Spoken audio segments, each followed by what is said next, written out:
Assalamualaikum, halo adik-adik, ketemu lagi dengan kakak di channel Kimatika. Di video kali ini, kita akan membahas beberapa soal mengenai salah satu materi kimia yang dipelajari di kelas 12, yaitu sifat koligatif larutan. Oke, langsung saja kita mulai soal yang pertama. Diketahui kadar urea dengan MR sama dengan 60 dalam larutannya adalah 28% massa. Fraksi mol urea dan molalitas larutan tersebut adalah, soal ini mengenai satuan-satuan konsentrasi ya, di mana persen massa dari larutan urea diketahui yaitu sebesar 28%.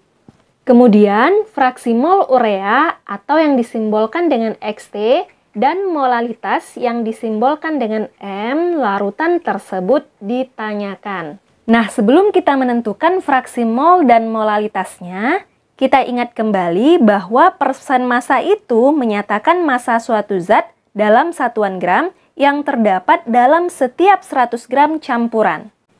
Jadi, jika diketahui persen massanya adalah 28%, ini artinya dalam 100 gram larutan terdapat 28 gram zat terlarut, yaitu urea. Berarti sisanya yaitu 72 gram adalah pelarut atau air. Oke, sekarang kita akan mencari fraksi molnya. Kita buat rumusnya dulu ya, yaitu XT sama dengan jumlah mol zat terlarut atau NT per jumlah mol larutan atau NT tambah NP. NT atau jumlah mol zat terlarut sama dengan gramnya zat terlarut dibagi dengan MR-nya. Berarti 28 dibagi dengan MR-nya urea diketahui adalah 60 per NT, tetap ya 28 per 60 ditambah NP berarti jumlah molnya si pelarut. Gramnya adalah 72, MR-nya pelarutnya adalah air atau H2O memiliki MR 18, berarti per 18. Langsung kita hitung, 28 per 60 ini adalah 0,47 per 28 per 60, 0,47 ditambah 72 per 18 adalah 4. Sama dengan 0,47 per 4,47 atau sama dengan 0,1. Oke, sekarang kita lanjut menentukan molalitasnya. Langsung saja kita tulis rumusnya, yaitu M sama dengan gram zat terlarut per MR dikali 1000 per gram pelarut. Datanya sudah lengkap ya, tinggal kita masukkan saja. Sama dengan gram zat terlarut adalah 28, MR-nya adalah 60, dikali 1000 per gramnya pelarut adalah 72.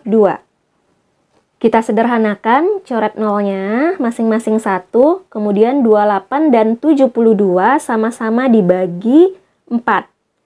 28 dibagi 4 adalah 7, 72 dibagi 4 adalah 18. Jadinya sama dengan 700 per 108 atau sama dengan 6,48. Jadi fraksi molnya 0,1, tidak ada satuan. Kemudian molalitasnya adalah 6,48 molal. Oke, jelas ya? Kita lanjut soal yang kedua. Sebanyak S gram CONH2 2 kali dengan MR sama dengan 60 dilarutkan ke dalam 468 gram air yang memiliki MR 18. Sehingga tekanan uap jenuh larutan pada temperatur 30 derajat Celcius adalah 28,62 mmHg. Jika pada temperatur ini tekanan uap jenuh air sama dengan 31,8 mmHg, maka harga X adalah, kita buat yang diketahuinya dulu ya, yaitu MR sama dengan 60. Ini MR-nya si CONH2 2 kali atau urea. Ini adalah zat terlarut, berarti MRT-nya 60. Kemudian dilarutkan ke dalam 468 gram air. Air ini adalah pelarut, berarti diketahui massa atau gram pelarutnya adalah 468 gram.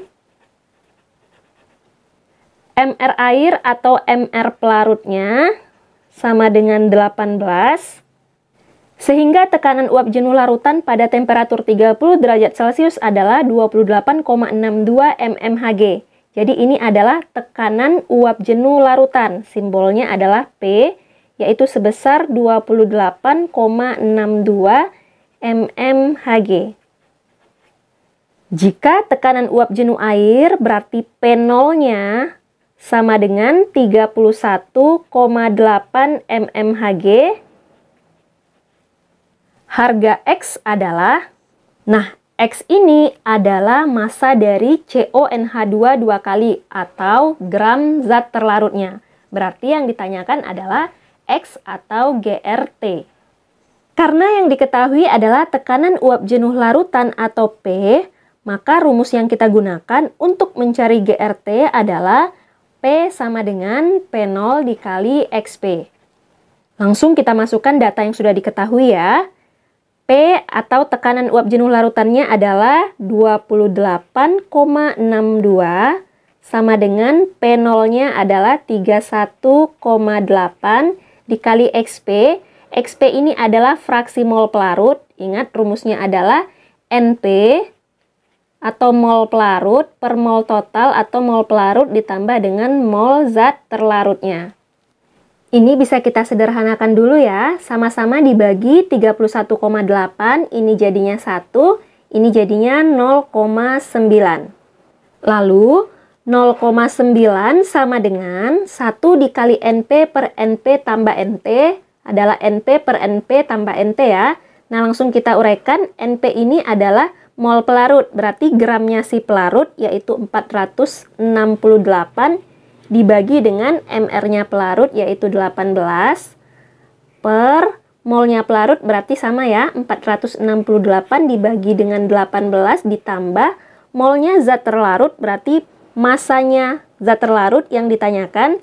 Kita tulis GRT per MR-nya zat terlarut yaitu 60. Ini kita bagi atau sederhanakan, hasilnya adalah 26. Berarti ini juga 26. Kita kali silang ya. 0,9 dikali 26 adalah 23,4. 0,9 dikali GRT per 60 adalah positif 0,9 GRT per 60 sama dengan 26. Kita pindah ruaskan semua angka yang ada di ruas kiri.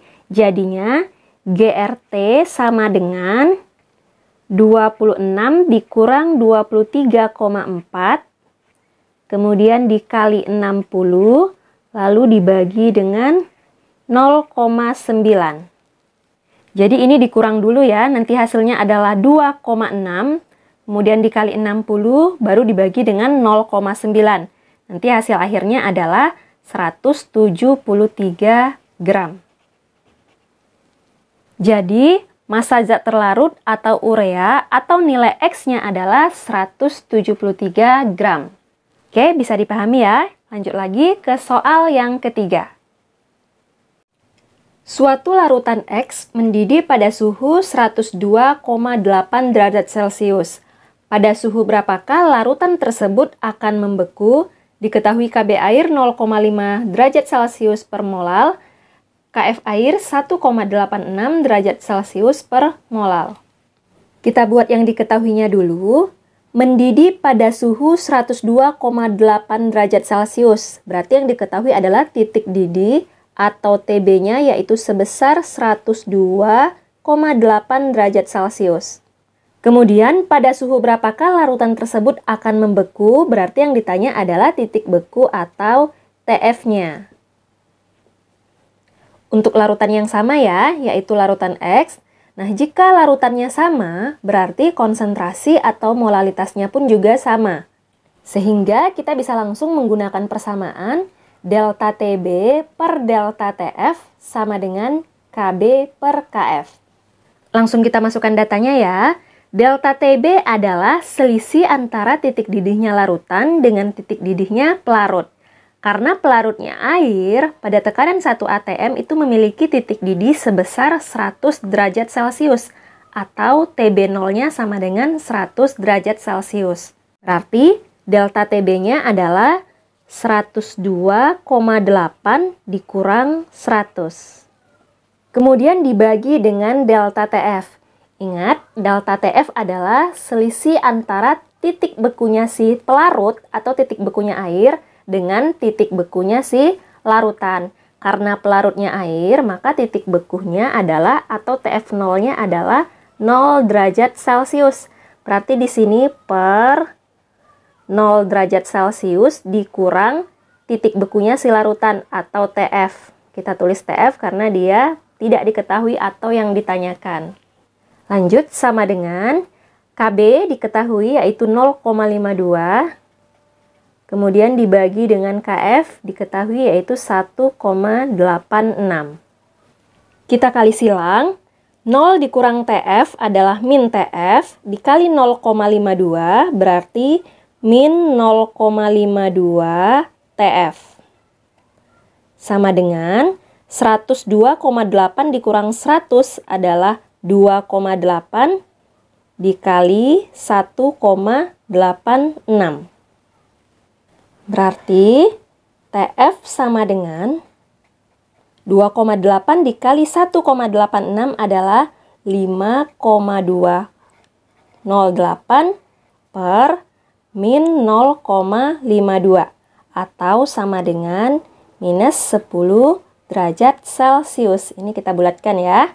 Jadi titik beku larutan X adalah min 10 derajat Celcius. Oke, kita lanjut lagi ke soal yang keempat. Larutan HCN 0,18 M membeku pada suhu yang sama dengan larutan glukosa 0,2 M. Hitung derajat ionisasi HCN dalam larutan tersebut.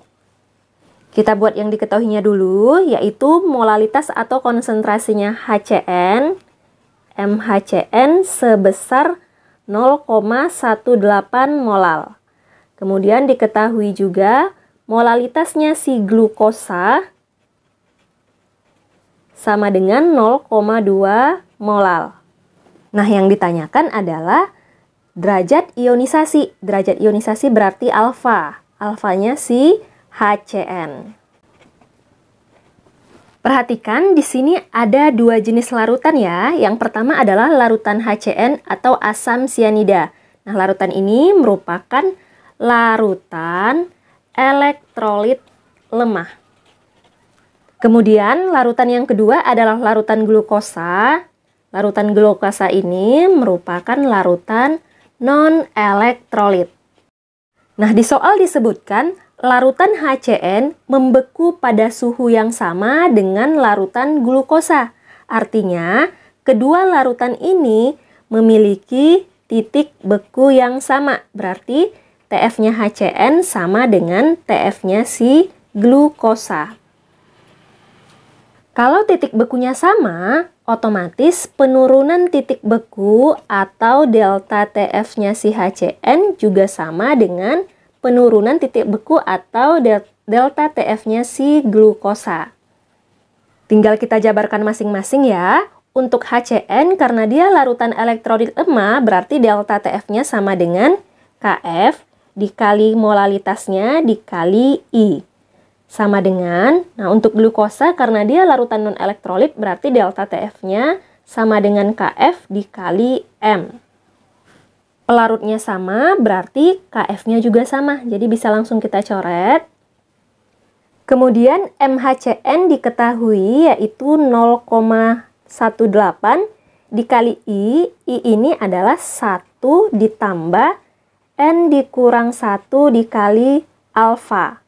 Sama dengan molalitasnya si glukosa, yaitu 0,2. Sekarang kita tentukan N-nya dulu ya. N ini adalah jumlah ion dari HCN. Nah, HCN ini terionisasi menjadi 1 ion H+, dan 1 ion Cn-. Berarti jumlah ion atau N-nya adalah 2. 2 dikurang 1, 1. 1 dikali alfa, berarti 1 ditambah alfa sama dengan 0,2. Ini langsung bisa kita pindah ruaskan ya. Jadinya per 0,18. Kita lanjut di sini. Jadinya alfa sama dengan 0,2 per 0,18. Ini pindah ruas satunya, jadinya dikurang 1. Sama dengan 0,2 per 0,18. Dikurang 1 ini kita samakan penyebutnya ya. Jadinya 0,18 per 0,18. Sama dengan penyebutnya sudah sama, tinggal kita kurangkan pembilangnya, yaitu 0,02 per 0,18. Atau sama dengan 0,11. Jadi, derajat ionisasi dari larutan HCl adalah 0,11. Cukup jelas ya? Lanjut lagi ke soal yang kelima. Perhatikan diagram PT untuk air, larutan glukosa 0,1 m dan larutan glukosa 0,2 m seperti gambar di samping. Garis yang merupakan garis di larutan glukosa 0,2 m adalah. Nah, ini adalah diagram PT-nya ya. Ingat di sini adalah area fase padat. Kemudian di sini cair, lalu di sini area fase gas. Sekarang kita tentukan dulu mana sih yang termasuk garis didih dan garis beku. Nah, yang termasuk garis beku adalah perubahan dari fase cair ke fase padat atau membeku ya. Jadi ini dia ada 3 garis beku, garis AB, garis DE, dan garis GH. Sedangkan garis didih juga ada 3, karena di sini ada 3 jenis larutan ya, yaitu BC, EF, dan HI. Nah, yang ditanyakan adalah garis didih larutan glukosa 0,2 m. Berarti jawabannya di antara 3 garis ini. Ingat, garis yang paling atas atau yang memiliki titik beku paling tinggi dan titik didih paling rendah itu pasti pelarut. Dalam hal ini pelarutnya adalah air. Jadi garis BC ini adalah garis didihnya si pelarut atau air. Kemudian ingat juga sifat koligatif larutan itu dipengaruhi oleh jumlah partikel. Semakin besar jumlah partikelnya, maka kenaikan titik didihnya juga semakin besar. Nah, di antara glukosa 0,1 m dan glukosa 0,2 m, sudah jelas di sini jumlah partikel yang lebih besar pastinya glukosa 0,2 m. Berarti, jika jenis larutannya sama, konsentrasi yang lebih tinggi akan memiliki titik didih yang lebih tinggi pula. Berarti jelas ya? Garis EF merupakan garis didihnya si glukosa 0,1 m. Kemudian garis HI merupakan garis didihnya larutan glukosa yang konsentrasinya lebih besar, yaitu 0,2 m. Jadi, garis yang merupakan garis didih larutan glukosa 0,2 m adalah garis HI. Oke, semoga bisa dipahami ya. Sekian dulu untuk video kali ini. Untuk lanjutan pembahasan soal sifat koligatif larutan akan dibahas di video selanjutnya. Terima kasih. Wassalamualaikum warahmatullahi wabarakatuh.